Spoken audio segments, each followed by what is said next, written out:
사도신경으로 신앙 고백 드림으로 새벽 예배 시작합니다. 전능하사 천지를 만드신 하나님 아버지를 내가 믿사오며 그 외아들 우리 주 예수 그리스도를 믿사오니 이는 성령으로 잉태하사 동정녀 마리아에게 나시고 본디오 빌라도에게 고난을 받으사 십자가에 못 박혀 죽으시고 장사한 지 사흘 만에 죽은 자 가운데서 다시 살아나시며 하늘에 오르사 전능하신 하나님 우편에 앉아 계시다가 저리로서 산자와 죽은 자를 심판하러 오시리라. 성령을 믿사오며 거룩한 공회와 성도가 서로 교통하는 것과 죄를 사하여 주시는 것과 몸이 다시 사는 것과 영원히 사는 것을 믿사옵나이다. 아멘. 이 아침에 우리에게 주시는 하나님의 말씀은 요한복음 6장 1절에서 15절까지 말씀입니다. 요한복음 6장 1절에서 15절 말씀 찾으셨으면 한 목소리로 같이 읽습니다. 그 후에 예수께서 디베랴의 갈릴리 바다 건너편으로 가심에 큰 무리가 따르니 이는 병자들에게 행하는 표적을 보았음이러라. 예수께서 산에 오르사 제자들과 함께 거기 앉으시니 마침 유대인의 명절인 유월절이 가까운지라. 예수께서 눈을 들어 큰 무리가 자기에게로 오는 것을 보시고 빌립에게 이르시되 우리가 어디서 떡을 사서 이 사람들을 먹이겠느냐 하시니 이렇게 말씀하심은 친히 어떻게 하실지를 아시고 빌립을 시험하고자 하심이라. 빌립이 대답하되 각 사람으로 조금씩 받게 할지라도 200데나리온의 떡이 부족하리이다. 제자 중 하나 곧 시몬 베드로의 형제 안드레가 예수께 여짜오되 여기 한 아이가 있어 보리떡 5개와 물고기 2마리를 가지고 있나이다. 그러나 그것이 이 많은 사람에게 얼마나 되겠사옵나이까. 예수께서 이르시되 이 사람들로 앉게 하라 하시니 그곳에 잔디가 많은지라 사람들이 앉으니 수가 5,000명쯤 되더라. 예수께서 떡을 가져 축사하신 후에 앉아있는 자들에게 나눠주시고 물고기도 그렇게 그들의 원대로 주시니라. 그들이 배부른 후에 예수께서 제자들에게 이르시되 남은 조각을 거두고 버리는 것이 없게 하라 하심으로 이에 거두니 보리떡 5개로 먹고 남은 조각이 12바구니에 찼더라. 그 사람들이 예수께서 행하신 이 표적을 보고 말하되 이는 참으로 세상에 오실 그 선지자라 하더라. 그러므로 예수께서 그들이 와서 자기를 억지로 붙들어 임금으로 삼으려는 줄 아시고 다시 혼자 산으로 떠나가시니라. 아멘. 오늘은 함께 읽으신 요한복음 6장 1절에서 15절 말씀을 중심으로 큰 무리 큰 잔치라는 제목의 말씀으로 잠시 은혜를 나누겠습니다. 오늘 본문의 말씀은 사복음서 전체에 기록된 예수님의 대표적인 이적으로 우리가 너무나 잘 알고 있는 오병이어 사건을 기록하고 있는 말씀입니다. 사복음서가 공히 이 사건을 기록하고 있지만 특별히 오늘 요한복음이 다른 복음서와 차이를 보이고 있는 부분들이 있다면 이 오병이어가 어린아이의 도시락이었다라는 것과 빌립에 대해서 하시는 말씀이다라는 점입니다. 여기에 어떤 의미가 있는지를 우리가 좀 살피면서 은혜를 나누려고 합니다. 예수님께서 행하시는 이적을 보고 예수님을 따르는 무리들이 많이 생겨나기 시작했습니다. 2절에 보니까 이들은 단지 예수께서 병을 고치는 이적을 보고 모여든 사람이다라고 말씀하고 있습니다. 그렇게 모여든 사람들이 큰 무리가 되어서 지금 예수님을 따르고 있습니다. 이때 예수님은 이 큰 무리를 보시고 빌립에게 그 사람들을 어떻게 먹일 것인지를 묻습니다. 그리고 오늘 본문 6절에 보니까 그런 질문을 한 예수님의 의도가 빌립을 시험하기 위해서다 말씀합니다. 이 말은 단순히 빌립 한 사람의 개인적인 문제가 아니라 예수님께서는 빌립을 대표로 그의 생각을 끄집어내서 사람들의 잘못된 생각을 깨닫게 하시려고 했던 겁니다. 그렇다면 그게 어떤 생각일까요? 여러분, 빌립은 예수님의 질문에 지금 이 상황에서 모인 이 사람들을 먹이려면 아무리 작게 잡아도 200데나리온의 떡은 있어야 합니다. 그렇게 대답을 합니다. 나름대로 지금의 현실을 정확하게 인지하고 그 문제를 해결하기 위한 나름 일리가 있고 근거가 있는 그런 대답이라고 할 수 있겠습니다. 그러나 예수님께서 빌립에게 하신 질문은 너희가 이 문제를 해결하기 위해서 어떻게 할 수 있겠느냐, 이걸 묻는 게 아닙니다. 여러분, 여기서 중요한 건 주어입니다. 주어. 너희가 이 문제를 해결하기 위해서 어떻게 할 수 있느냐, 이걸 물으시는 게 아니라 예수님을 포함한 우리가 어떻게 그들을 먹일 수 있는가라고 하는 질문인 거죠. 만약에 빌립이 혼자 해결하려고 했거나 아니면 제자들과 함께 이 문제를 해결하려고 했다면 빌립의 대답은 정확한 대답입니다. 그래서 결코 그들을 먹일 수 없다라고 하는 그런 결론에 이를 수밖에 없습니다. 왜요? 그들은 예수님을 포함하지 않았거든요. 자기들끼리만 이 문제를 해결하려고 하니까 답이 나오지 않았던 겁니다. 그런데 8절과 9절에 보니까 이때 안드레가 그 사이에 끼어들어서 어린아이가 가지고 있었던 오병이어를 예수님 앞에 보여드리면서 이렇게 말합니다. 9절 말씀에 여기 한 아이가 있어 보리떡 5개와 물고기 2마리를 가지고 있나이다. 그러나 그것이 이 많은 사람들에게 얼마나 되겠습니까? 이렇게 말합니다. 그러니까 우리가 구할 수 있는 건 이 어린아이의 도시락 하나밖에 없는데 이것으로 어떻게 여기 모여있는 이 많은 사람들을 먹일 수 있겠습니까? 라고 묻는 거죠. 우리는 예전에 이 두 사람의 모습을 비교하면서 빌립의 믿음 없음과 그래도 어린 나이의 도시락이라도 그 조그만한 가능성을 가지고 나왔던 이 안드레의 모습을 믿음으로 설명하면서 작은 것이지만 주님의 손에 들려지면 큰 일을 이룰 수 있다라고 하는 그런 설교 말씀을 많이 들었습니다. 그러나 여러분, 오늘 이 안드레의 질문을 한번 이 문맥 속에서 이 문맥을 따라 여러분 한번 잘 읽어보십시오. 안드레가 정말 가능성을 가지고 정말 이게 예수님의 손에 들려지면 이 많은 사람들을 먹일 수 있을 거야, 여러분 그 믿음을 가지고 지금 예수님에게 이 질문을 하고 있는 것처럼 들리십니까? 저는 아무리 읽어도 그렇게 들리지가 않습니다. 제게는 이 말이 도저히 불가능하다는 말로 들리는 거예요.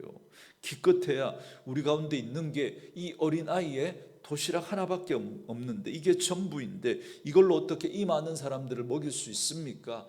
불가능합니다. 안 됩니다. 지금 이걸 이야기하고 있는 거죠. 그러니까 200데나리온이나 부족해서 할 수 없다고 하는 이 빌립이나 어린아이의 오병이어로는 이게 우리 전부인데 이걸로는 아무것도 할 수 없습니다라고 하고 있는 이 안드레나 여러분 둘 다 같은 생각을 가지고 같은 말을 하고 있는 겁니다. 그리고 좀 더 확대해서 보면 거기에 있는 모든 사람들 그리고 이 상황을 읽고 있는 우리들 포함해서 모두도 그와 다르지 않다는 겁니다. 전능자요 메시아로 우리의 모든 문제의 답이 되시는 그 예수님이 계심에도 불구하고 그 예수님을 앞에 두고도 마치 예수님을 투명인간 취급하고 있는 그들의 모습을 지금 이야기해 주고 있는 것입니다. 그러나 예수님은 장정만 5,000명이니까 여러분 여자와 어린 아이들과 노인들을 합치면 여러분 적어도 2만 명쯤은 되지 않겠습니까? 그 사람들을 앉혀놓고 오병이어의 기적을 행하십니다. 먼저 보리떡 5개를 들어 축사하시고 나누어 주게 하십니다. 그래서 이어서 또 물고기 2마리도 마찬가지로 그렇게 축사하시고 나누어 먹게 하십니다. 그리고 그들이 배불리 먹고 난 다음에 남은 것을 거두게 하시는데 그렇게 거둬들인 그 남은 조각이 모두 12바구니에 찼다라고 말씀합니다. 예수님께서 행하신 이 놀라운 표적을 보고는 14절에 보니까 이는 참으로 세상에 오신 그 선지자라 그렇게 사람들이 말을 합니다. 여러분, 제가 요한복음 1장 21절을 설명하면서도 말씀을 드렸었는데요. 여러분 여기에 보면 선지자라고만 하지 않고 그 앞에 정관사 더라고 하는 그러니까 그 선지자라고 하는 이 말이 붙어 있습니다. 그러니까 이 말은 구약의 수많은 선지자들 중에 특별히 한 선지자를 지칭하는 말입니다. 그렇기 때문에 이는 참으로 세상에 오실 그 선지자다라고 하는 이 말은 신명기 18장 15절에 나오는 마지막 때에 올 모세와 같은 선지자를 말하는 겁니다. 그 당시 유대인들은 이 말씀에 근거해서 모세와 같은 그 선지자가 나타나서 당시 로마의 압제하에 있는 자신들을 구원해 줄 거라고 믿었던 거죠. 그러니까 사람들은 예수님이 행하시는 이 이적을 보고는 이런 능력을 가지신 분이라면 우리를 구원할 메시아가 맞다라고 그들은 그렇게 생각했던 겁니다. 그래서 지금 예수님을 메시아로 부르고 있는 거예요. 메시아로. 그 선지자라고 하는 이 말은 지금 메시아로 그들이 예수님을 부르고 있는 겁니다. 그래서 15절에 보면 사람들은 예수님을 억지로 붙들어서 자기들의 임금을 삼으려고 했습니다. 그러나 예수님은 오히려 그들이 원하는 것을 아시고 도리어 그들을 멀리 하시면서 혼자 산으로 떠나가십니다. 여러분, 왜 그랬을까요? 왜?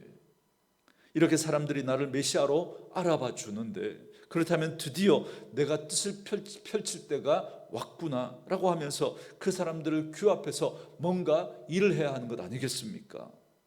그러나 예수님은 아셨던 거죠. 지금 이 사람들은 예수님을 자신의 필요와 육체적인 문제를 해결할 분으로만 여기고 따르고 있었던 겁니다. 성경에서 예언하신 그 그리스도를 인정하지 않고 있었던 겁니다. 그래서 아마 여러분 요한복음 이 요한은 이 4절에서 이 일이 일어날 때가 마침 유대인의 명절인 유월절이 가까운지라라고 말하면서 굳이 유월절이 가까운 때였음을 강조하고 있습니다. 여러분, 저는 이 4절 말씀 보면서 요한이 왜 유월절이 가까웠다라고 하는 이 말을 강조하고 있을까 생각해 보니까 지금 사람들에게 정말 필요한 건 먹을 것이나 그들의 육체적인 필요를 채우는 것이 아니라 유월절 어린 양의 그 희생의 피와 같이 우리를 위해서 죽임당하시고 그리고 부활하실 그 예수님이 필요했던 겁니다. 진짜 사람들에게 필요했던 건 그 사람들의 죄의 문제, 그 사람의 근본적인 그 근원적인 문제를 해결해 줄 그 메시아가 필요했던 거예요. 그러니까 그들이 당장 자기 눈에 보이는 그 문제, 먹을 문제, 이 문제를 해결하는 그런 사람으로만, 그런 능력 있는 분으로만 그렇게 예수님을 믿고 따르는 그것이 아니라 정말 그들이 죄의 문제, 근본적으로 하나님과 떠나 있는 그 문제를 해결할 메시아가 필요했던 겁니다. 그런데 그들은 당장 자기 눈앞에 있는 그 현실의 문제, 그 문제를 해결해 줄 메시아만 찾고 있었던 거예요. 그래서 예수님께서는 이적을 행하실 때 수많은 사람들이 모여들었지만, 예수님께서 정작 이적을 행할 때는 그렇게 많은 사람들이 모여들었지만 정작 예수님께서 우리의 진짜 문제인 죄의 문제를 해결하기 위해서 십자가를 지실 때는 다 떠나버렸습니다. 다. 아니, 오히려 그 예수님을 욕하고 저주하면서 십자가에 못 박으라고 외쳤습니다. 자신을 그렇게 오해하고 따르는 아무리 많은 무리가 있은들 예수님에게는 아무 의미가 없는 거죠. 예수님의 관심은 그래서 무리에게 있는 것이 아니라 죄자에게 있었던 겁니다. 그런 숫자들은 아무리 많은들 여러분 아무런 소용이 없는 겁니다. 그래서 예수님은 다시 혼자 산으로 떠나가십니다. 사랑하는 성도 여러분, 오늘 예수님은 오병이어의 이 사건을 통해서 요한복음이 계속 말씀하고 있는 것처럼 예수님이 누구이신지를 지금 우리에게 알려주고 있습니다. 그리고 하나님의 나라가 얼마나 풍성한지를 맛보게 하신 겁니다. 그러므로 예수님은 단순히 우리의 육체적인 문제만 해결하시는 분이 아니라 우리의 근본적인 죄의 문제를 포함해서 우리의 모든 문제를 해결하실 수 있는 분이시라는 사실을 오늘 이 오병이어의 사건을 통해서 보여주고 있는 거죠. 그러니까 언제나 예수가 우리 앞에 있는 그 문제의 유일한 답이 되시는 겁니다. 그러나 오늘 빌립이나 안드레는 이런 예수님을 앞에 두고도 여전히 다른 것을 보고 있습니다. 다른 걸. 예수가 아닌 다른 데서 답을 찾으려고 했던 거죠. 그래서 돈에서 답을 찾으려고 했고 사람에게서 답을 찾으려고 했고 그래서 인간적인 대안들을 찾으려고 했던 겁니다. 그래서 예수님은 그러한 제자들에게 예수님만이 우리의 모든 문제를 해결하실 수 있는 분이라는 사실을 이 오병이어의 사건을 통해서 우리에게 알려주고 계신 겁니다. 오늘 우리들도 예수님을 따르고 예수님을 믿는다고 하면서도 우리는 예수님을 어떻게 알고 어떻게 믿고 어떻게 따르고 있는지 오늘 이 말씀을 보면서 우리의 모습을 한번 점검해 봐야 할 것입니다. 우리의 모든 문제에 답이 되시는 예수님이 계신데 그 예수님을 투명 인간 취급하고 있는 우리들의 모습은 아닙니까? 그래서 마치 예수님이 계시지 않는 것처럼 다른 데서 늘 답을 찾으려고 하고 있는 그런 우리들의 모습은 아닙니까? 저는 말씀으로 이 하루를 시작하는 저와 여러분들이 예수님에게서 답을 찾으시는 분들 될 수 있기를 주의 이름으로 축원합니다. 여러분, 그러려면 여러분 하나님 앞에 우리 기도해야 되지 않겠습니까? 여러분, 저는 이곳에서 만민이 기도하는 집이라고 하신 이곳에서 더 많은 분들이 기도하면서 예수님에게서 답을 찾는 분들 될 수 있기를 원합니다. 예수님을 여러분 어떻게 믿고 어떻게 따르고 있습니까? 예수님을 우리의 삶의 모든 문제를 해결해 주시고 우리의 이 죄의 문제 포함해서 우리의 모든 문제가 그 예수님으로만 해결될 수 있다고 우리가 그렇게 믿음으로 고백하고 있지만 실제로 우리가 살아가면서 다른 데서 답을 찾으려고 하고 있는 그런 우리의 모습은 아니냐는 거예요. 여러분, 그 모습이 무엇으로 드러나느냐면 하나님 앞에, 그 주님 앞에 무릎 꿇는 우리의 모습으로 드러나야 합니다. 여러분, 기도하고 계십니까? 만민이 기도하는 집이라고 하는 이곳에서 정말 주님 앞에 나와 기도하는 분들 될 수 있기를 원합니다. 그리고 그 주님에게서 답을 찾는 그런 분들 되어줄 수 있기를 주의 이름으로 축원합니다. 오늘 주신 말씀 묵상하시면서 이 찬양 들으시고 함께 기도하는 시간 갖겠습니다.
오 주님, 당신은 내 삶 구석구석까지 감찰하시며 나를 응원하시는 분, 내 길을 밝혀서 영원한 생명의 길로 인도하시며 나를 격려하시는 분, 크고 작은 갈등을 겪곤 하지만 항상 결국 당신을 선택합니다. 나의 유일한 고백의 대상은 오직 아름다운 당신뿐입니다. 나의 유일한 고백의 대상은 오직 아름다운 당신뿐입니다. 나의 예배를 받으소서, 홀로 영광을 받으소서. 주여, 나의 주여.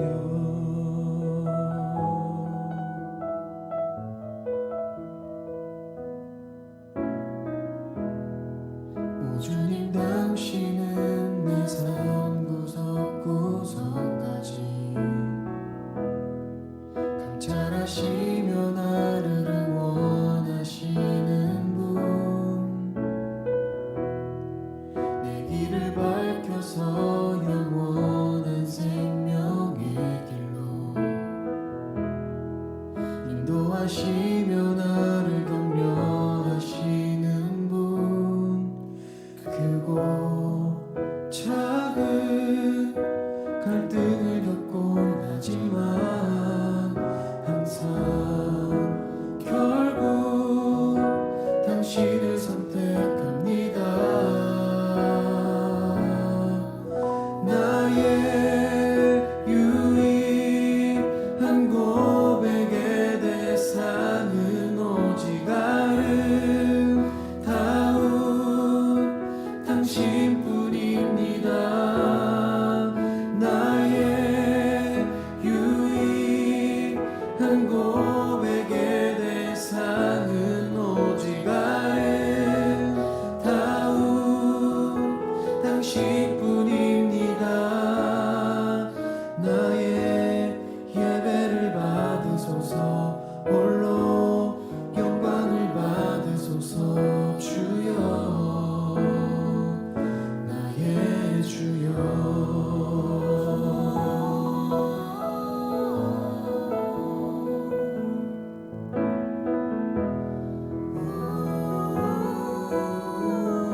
항상